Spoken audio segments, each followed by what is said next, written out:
ওয়ালাকিন ইয়ানালুহুত তাকওয়া মিনকুম, বরং আমি আল্লাহর কাছে তোমাদের তাকওয়া, তোমাদের অন্তর, তোমাদের নিয়ত, তোমাদের তাকওয়া আমি আল্লাহর কাছে পৌঁছে।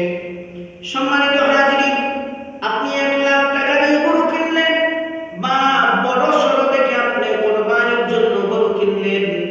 আপনার এই 1,00,000 টাকার কোরবানি বা 70,000 80,000 টাকার গরু বা কত বড় গরু সেটা কিন্তু আল্লাহ দেখেন না।